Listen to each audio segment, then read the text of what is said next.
Welcome back to my channel. So today's topic is implied fair value gap. I was trying my best to see how I can record this video in a very, like you can see, very well, but this was the best way I could get it to record like this. So we're talking about implied fair value gap. It's a bonus also for my course, those that are trying to buy my course. Now I want to show you the difference between a normal fair value gap and an implied fair value gap. I I use what I found a diagram which I was able to use to explain a fair value gap and an implied fair value gap difference. In a fair value gap is a three candle sequence, one, two, three. There is a form of order here because order has not been taken out in that direction. It doesn't matter the color of the candle as long as it's a three candle sequence, one, two, three. The second candle has a space in it. It's categorized as a fair value gap. Can you see this here? Don't need my pencil can work. It's here, this section here. You can see this. That's what is categorized as a fair value gap. Let me see if I can write to this here, right? Now, if you go below, an implied fair value gap. This is a normal fair value gap, you see. But an implied fair value gap is when, let me zoom it in so you can see it very well. Okay, then zoom out. Now, an implied fair value gap, you can see it here. This is the implied fair value gap. Oh, sorry about that. Trying to learn how to use this. Okay, so an implied fair value gap is this. When these two wicks are touching each other, you can see, and the body, this body is on top of this other second candle body.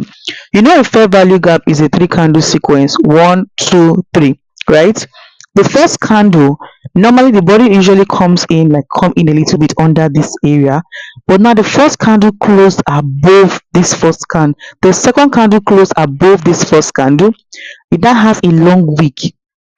The third candle closed above the second candle and has a long wick connecting to each other. You will take your Fibonacci from the high of this section to the low of this section, from the low of this section to the high of this section. 50% is always used as a form of order. I'm going to show you example on the chart. This is for bullish momentum and we have for bearish momentum. Now, on the chart here, as you can see on the chart here, I'm going to show you examples that you think that you would have assumed that, oh, why the market react there in the first place. These are areas that had orders in the market. I'm trying to find you a good example of where an implied fair value gap was in. Majority of the time you can find it on a higher time frame scenario. Sometimes in 1 day, 1 week scenario, you can find implied fair value gap there. Let me see if I can find one around here. It's something that you know. I tell people it's something that you know. Good, I have found one for you. It's always in the higher time frame. Sometimes you're wondering why market is reacting there and it gets very annoying. Now we have found one. It's always found in higher time frame. You can see this candle here. The body closed above here. This candle. Can you see it? I want you to see it very well. This body closed above here, right? This candle, this is 1, 2, 3. It doesn't matter the color of the candle. This candle, the body is below this section. Can you see it? So indirectly, there is no form of body of order. Instead, there is a weak order that is there. What will you do in a situation like this?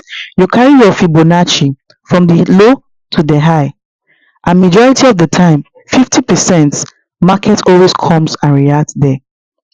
I'll put that candle as, let me make it red so that you will see it in the present future. Market must always come back there. Do you see what market did? There was a form of reaction. It is a fair value gap on its own. Do you see it? It is a fair value gap on its own. If you go down the chart, it's majorly found in higher time frames. Mostly when you are trying to do a top-down analysis, you will see it. Sometimes also you can see it on a lower time frame like 1 hour, or not all the time on 1 hour, but I find it more on a higher time frame, like all this weekly or daily time frame. You see it also. I'll teach you guys on how you can trade this. You can also categorize this also as a gap. You can see this, right, as also an implied fair value gap. Why? Because the wicks. This is another example of another implied fair value gap. Another good example. What am I seeing here? The body closing above here. Can you see? under implied fair value gap. This under implied fair value gap, and what? The body closing above here.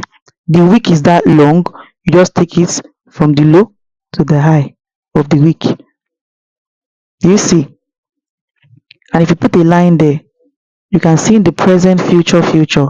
What happened here? Let me turn this to black. That's why I told you guys ICT is very sweet if you understand it very well. What happened here? Market reacted there. Can you see? Implied fair value gap. So I hope this video was helpful to you. Don't forget to subscribe on my channel. Ask your question in the comment section. I'll answer you. Share this video to your friends that are struggling to understand ICT. This is the simplest way I could come up to explain it to you, and ask your questions. Thank you very much.